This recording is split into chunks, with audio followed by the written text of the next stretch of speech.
अस्सलाम वालेकुम नाज़रीन किराम, मैं हूं आपका होस्ट अयाज अहमद। नाज़रीन किराम, इस निज़ाम को, इस सिस्टम को मुकम्मल तौर पर इस बात का अंदाज़ा हो चुका है कि इमरान खान किसी भी सूरत माफ़ी नहीं मांगेंगे। इसी बात के पेश नज़र एक नया पैकेज तैयार किया गया है जिसमें इमरान खान के लिए 4 से 5 ऑप्शंस रखी गई हैं और खान साहब को कहा गया कि खान साहब अगर आपने माफ़ी नहीं मांगनी तो ठीक है, लेकिन इन 4-5 बातों में से कोई एक बात आप हमारी मान लें। वो सारी ऑप्शंस आपके सामने रखने के लिए जा रहा हूं। आपने कमेंट बॉक्स के अंदर बताना है कि आया इमरान खान किसी एक ऑप्शन का इंतखाब करेंगे या हमेशा की तरह इमरान खान का तगड़ा जवाब होगा कि मैं किसी किस्म का कोई कॉम्प्रोमाइज नहीं करूंगा।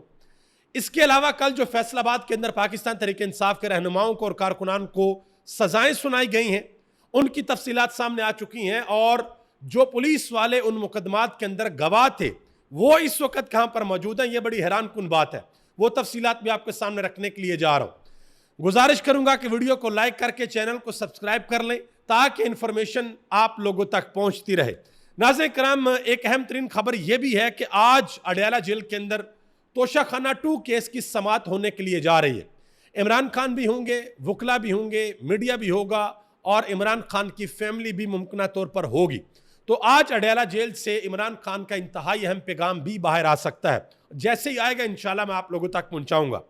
अब आगे आ जाएं जी, जो एक नई डील, एक नया पैकेज तैयार करके इमरान खान के सामने रखा गया है वो क्या है। इंसार अब्बासी पाकिस्तान के अंदर सीनियर तरीन साफ़ी हैं।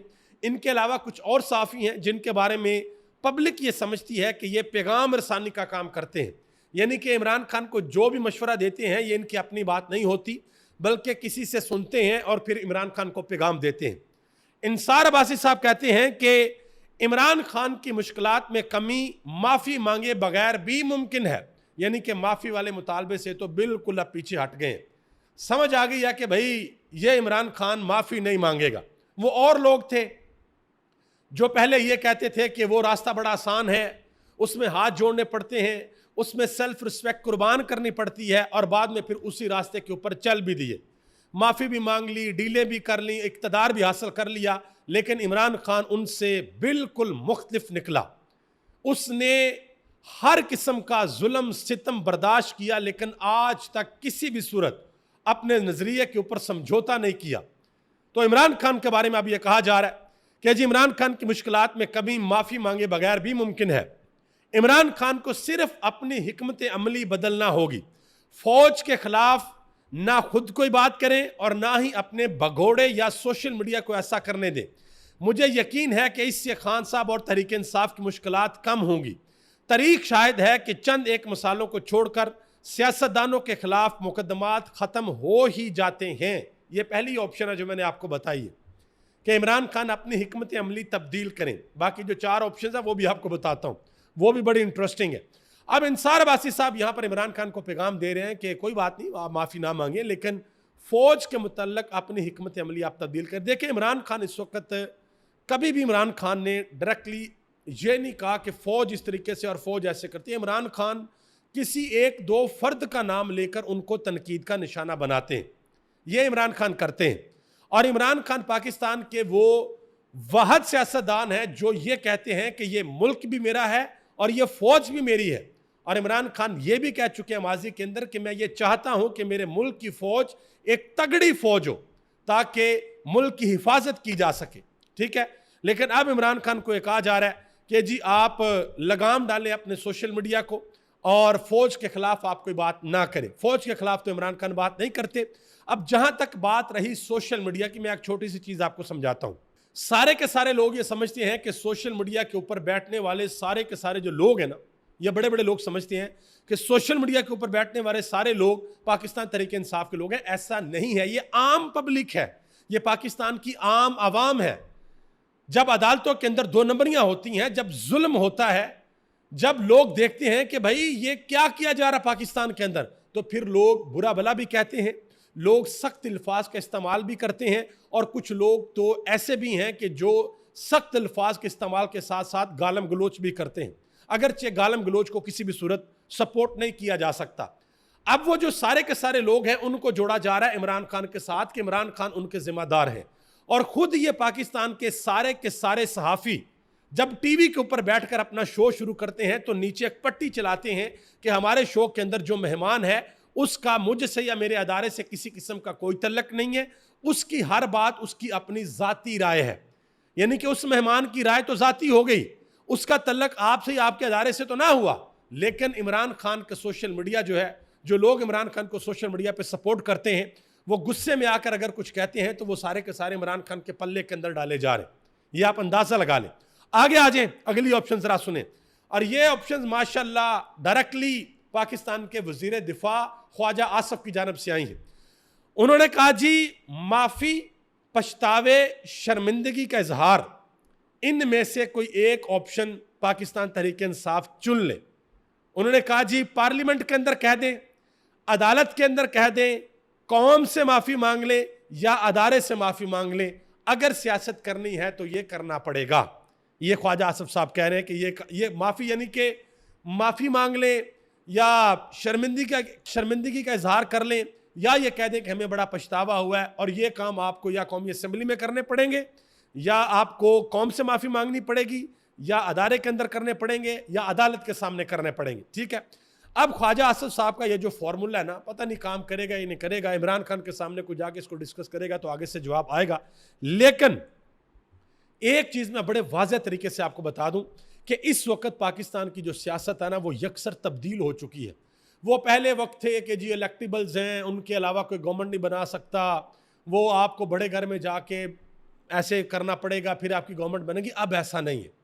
अगर डील करने से, माफिया मांगने से आपकी सियासत तंदुरुस्त तवाना होती, आपकी आवाम के अंदर मकबूलियत होती, तो आज पाकिस्तान की सबसे ज़्यादा मकबूल जमात पाकिस्तान मुस्लिम लीग नून और पीपल्स पार्टी होती, जो कि नहीं है। आप जाएं आवाम के अंदर जाकर पूछ लें, जिन सहाफ़ियों को आपने तमगे दिए हैं उनको भेज के देख लें कि जाएं ज़रा आवाम से पूछें कि आवाम के अंदर कौन मकबूल है। आवाम के अंदर वो मकबूल है जो अपने नज़रिए के ऊपर डट गया है, जो ये कह रहा है कि किसी भी सूरत अपने नज़रिए के ऊपर समझौता नहीं करूँगा, किसी भी सूरत अपने असूल को नहीं तोड़ूंगा, चाहे उसके लिए मुझे कोई भी कुर्बानी क्यों ना देनी पड़े। तो ये तो ख्वाजा आसफ साहब, मुझे नहीं लगता कि इमरान खान ये बात मानेंगे। बहरहाल आपसे गुजारिश है कि आपने कमेंट बॉक्स में इस हवाले से ज़रूर बताना है। आगे आ जाए जी, बड़ी अजीबोगरीब किस्म की सूरत हाल हुई है फैसलाबाद के मुकदमे में। 9 मई को राना सनाउल्लाह के घर के ऊपर जो हमले का केस था, ATC अदालत के अंदर समनाबाद थाने के अंदर यह मुकदमा दर्ज था। 109 मुल्जमान का ट्रायल मुकम्मल होने के बाद मुल्जमान को सजाएं सुनाई गई हैं। 34 मुल्जमान को इस मुकदमे से बरी किया गया है, उसमें फवाद चौधरी भी शामिल हैं और पाकिस्तान तहरीक इंसाफ के रहनुमा उमर अयूब, जरताज गुल, शिबली फराज, कंवल शोजब, इनको 10-10 साल कैद की सज़ा सुनाई गई है। और अरकान असम्बली शेख शाहद जवेद और इसके अलावा इस्माइल सेला, इनको 3-3 साल कैद की सज़ा सुनाई गई है। और शेख रशीद साहब के जो भतीजे हैं उनको भी सज़ा सुनाई गई है 10 साल की। अब ज़रा थोड़ी सी तफसीलात सुन लें।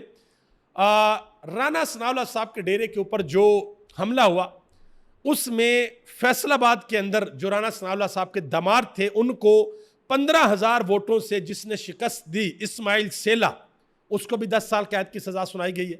और मुमकिन तौर पर इलेक्शन कमीशन जो है वो बहुत जल्दी से इसके ऊपर रिएक्ट करेगा और उनको नाहल कर देगा और वहाँ पे दोबारा जो है वो इलेक्शन होंगे। अब आप हैरानकुन तौर पर ये सोचें कि नून लीग ने पूरे का पूरा जो बयानिया वो 9 मई के ऊपर खड़ा किया।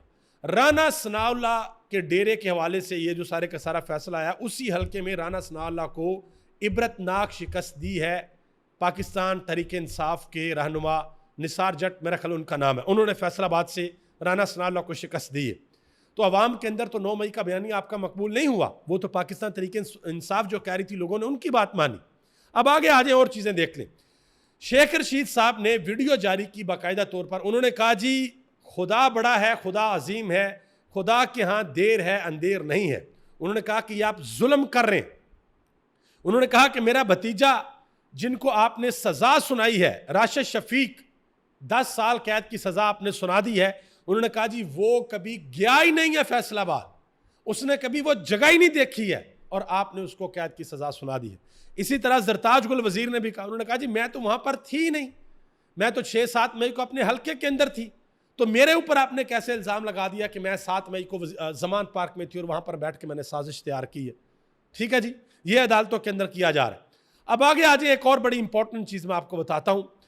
राना सनाउल्लाह के घर पे जो हमला हुआ, इसके जो गवाह हैं वो साबिक एसएचओ हैं जिशान रंधावा, ठीक है, और इस वक्त सीसीडी की कस्टडी के अंदर है। और मसूफ के ऊपर इल्ज़ाम यह है कि इसने एक शख्स को अगवा किया और फिर कत्ल किया। और आप अंदाज़ा लगा लें कि ये गवाह थे इन मुकदमात के अंदर। और ये खबर ब्रेक की है वसतुल्लाह खान ने, और ये वैसे भी ये मीडिया के ऊपर बहुत ज़्यादा चल चुका है कि किस तरीके से उन्होंने ये सारा कुछ किया था, कि अगवा करके फिर एक बंदे की जान ली गई थी। तो ये बंदे जो हैं वो इन मुकदमात के अंदर पुलिस वाले गवाह हैं, ठीक है। अभी मैं एक और चीज़ आपके सामने रखता हूँ, बड़ी इंपॉर्टेंट, क्योंकि सुप्रीम कोर्ट के एक जज ने एक केस के अंदर तफसीली फैसला जारी किया कि जो पुलिस वाले खुद ही गवाह बन जाते हैं, इनकी क्या हैसियत होती है। आगे आज जो जज साहब हैं उन्होंने जो फैसला जारी किया है, उन्होंने इस फैसले के अंदर, ये राना सनाउल्लाह के डेरे के ऊपर जो हमला हुआ, इस केस के अंदर उन्होंने 1857 की जंग आज़ादी का हवाला भी दिया भाई। और आप अंदाज़ा लगा लें कि 1857 से लेकर 60 तक ये जो कानून थे ये बगावत के कानून थे, और जो गैर मुल्की हुक्मरानों के खिलाफ अप्लाई होते थे, और आप पाकिस्तान की आवाम के खिलाफ ये अप्लाई किया जा रहे हैं। मोहम्मद मेहर एक नौजवान साफ़ी हैं, उन्होंने एक बड़ी इंपॉर्टेंट चीज़ बताई। उन्होंने कहा जी राना सनाउल्लाह के घर के ऊपर जो हमला हुआ वहाँ पर कोई बंदा ज़ख्मी नहीं हुआ, और अल्लाह का शुक्र है कि कोई किसी की जान भी नहीं गई कि शायद कि किसी का जानी नुकसान हुआ हो, लेकिन फिर भी 75 लोगों को सजाएं सुना दी गई हैं, ठीक है जी।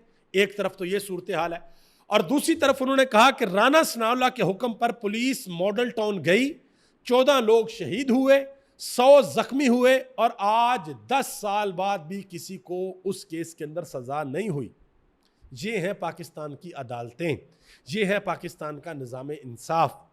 आलिया हमजा ने इसके ऊपर कहा कि हम आपकी आज भी इज्जत करते हैं, आपको मुअज़्ज़ज़ अदलिया कहते हैं, अदल के बारे में सोचें वरना अदालतों को ताला लगा दें और तराजू को तोड़ दें। यह डॉक्टर आलिया हमजा ने कहा है। और इसके अलावा अभी 2-3 दिन पहले आपको याद होगा कि मुफ्ती मुनीबुर रहमान साहब, पाकिस्तान के बड़े आलिम दीन है माशाल्लाह, उन्होंने सुहेल वड़ाइच के मुतल्लिक एक बात कही थी कि सुहेल वड़ाइच साहब से जो है वो ज़रा थोड़ी सी मतलब कि ऊंच नीच हो गई है।